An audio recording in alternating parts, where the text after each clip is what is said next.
Hello there. We're back in the Arban duets.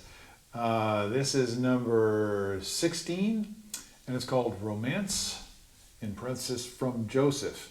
This is by Etienne Méhul, who's a French composer. Strangely enough, Jean-Baptiste Arban, who wrote this book, was strongly influenced by French composers, especially opera composers. And this tells us a little bit about the difference between the style of the Cornetists, like Arban, and then later on Herbert Clark, who is well known to most of us, in that they were very strongly influenced by vocal music, and especially the opera. So this particular music is from an opera that was pretty famous during Arban's lifetime, and to be honest, I had no idea what it was. I never heard it. It doesn't get played very much anymore, and I think the reason is that music, like many other things in life, comes and goes. It goes in and out of fashion. And I think it would be difficult to sit down and listen to this for an hour and 20 minutes because the style is it's very recognizable. Once you've heard it, you kind of know what it is. And I'm not taking anything away from this particular composer because there's an influence there. So the main thing that we want to take from it is there's some performance practice things that come more from other disciplines, not cornet playing, but like orchestral playing, for example. And I noticed when I just started looking at this, I'm going to have a certain tendency to play it in a certain way because I'm an orchestral player. And this is not wrong. And it actually works very well and it's very effective, especially when you're playing in a large room, like a concert hall. When you're playing in a more intimate setting, then you might want to moderate the style. And I'll show you what I'm talking about here. I'm going to go ahead and play through the second part. Let's see if I can read this down here. Again, the first part starts, and a beat and a half later, the second part comes in. So the second part enters on the end of one of the first complete bar. And so I'm probably going to just, this time I'll give you a little bit more. 1, 2, 3. Do-dee-da.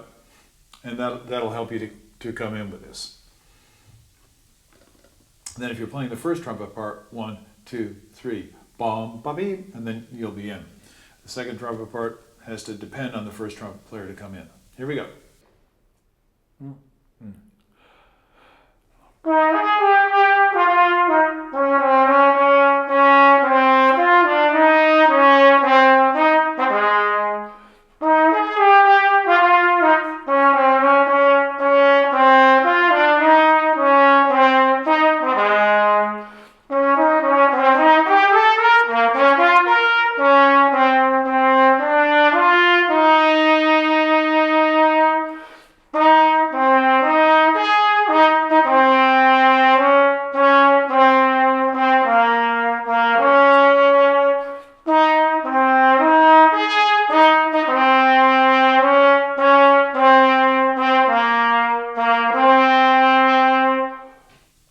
Okay, I think I made one little mistake there, but please overlook that. Okay, so what I was talking about here in this style is you might not emphasize the dotted 8/16 so much in a vocal style. And I'll show you what I mean. To play it again, here's the first trumpet part. I'm not going to play all the way through, but it's the same idea.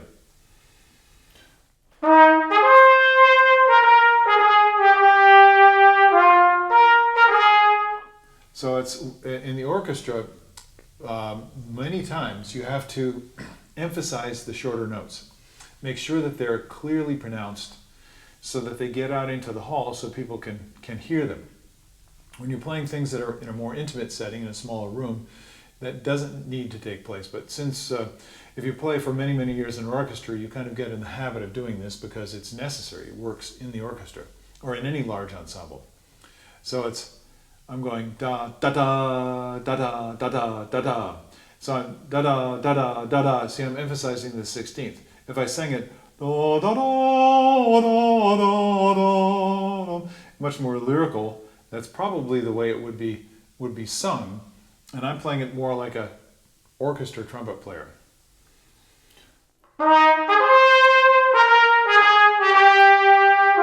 So I'm really bringing out the 16ths and showing you right where they are, and that's a very appealing style. It's very clear, it's very direct, it's very authoritative. And if I played it a little looser,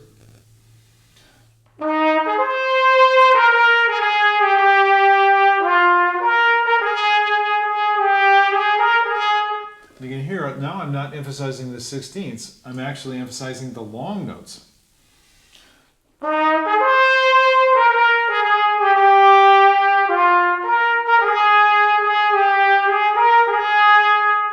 Which is very interesting because we can relate this to the music of John Philip Sousa, strangely enough. The March King. In Sousa's style, the shorter notes, the quicker notes, are lighter, and the longer notes are stronger and heavier. So it's kind of the opposite of what we tend to do in the orchestra. Now, there are a lot of reasons for that. One is the size of the hall that I mentioned, but another reason is that in the style of the orchestra, most of the time, the trumpets, the brass, are not the ones who are leading. We provide rhythmic emphasis. So that's kind of part of our job most of the time. The brass and percussion, because they can be heard very clearly, provide that rhythmic clarity and emphasis. And that's really, really important. And that allows the strings and the wind players to play in a more lyrical manner sometimes, because we're providing that foundation and that clarity underneath. Something to think about. But the main thing in a duet is that you want your style to match. So a good way to do this is play for one another. If you're getting together with a friend to play duets, and I hope you will, I hope this is not your only source of ensemble practice. If it is, I'll try and keep making them if they're useful to you. When you play with one another, you play for one another, and you heard me just play it in two different styles, and you kind of decide, oh yeah, that's what I want to do with this. That's how I want to do the phrasing. That's what my dynamic level is. That's how I'm going to do the articulation. And the best way to do it, even if you were playing with somebody who didn't speak the same language as you, so you couldn't communicate with words, you could just show each other what you wanted to do, and then experiment, go back and forth, and try things. And this is the fun of music. So I'm giving you an example. It's not the example, as I hope you're starting to pick up now. The whole world is open to your imagination. It's a matter of how well it works in terms of musical communication and how appropriate it is to the style and the era, the composer that you're playing. Okay, so I'm going to play through the first part now. Thank you for listening to my little lecture. And you can always skip ahead to the part of the video where the trumpet comes up if you don't want to hear all the words. But I hope some of these things will at least be of interest and useful to you as you make your musical decisions going forward. Okay, now I'll play through the first trumpet part.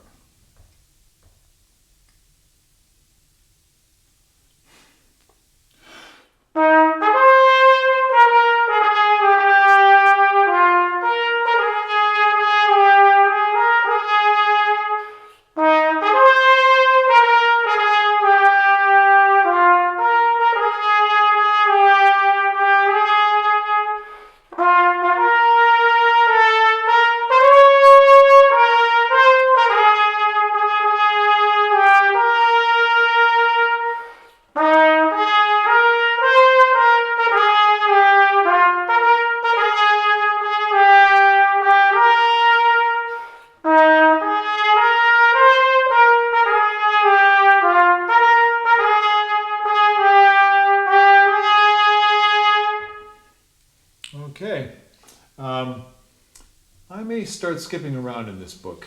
Obviously Arban was influenced a great deal by the music with which he was familiar, and probably chose it because he thought there were good examples of stylistically that a budding young cornet player would want to be exposed to. And we have newer music than this, and there's a whole lot of different ways of expressing and pronouncing and conveying, the human experience than is available through these particular duets. But since the Arban book is very popular, I wanted to start working on these. Hopefully later on I'll have a series with other kinds of duets, maybe some things that are a little bit more advanced. But this is a good place to start for all of us, regardless of our level of ability. Okay, get back to work, go practice, and enjoy your work. I'll see you later on. Bye-bye.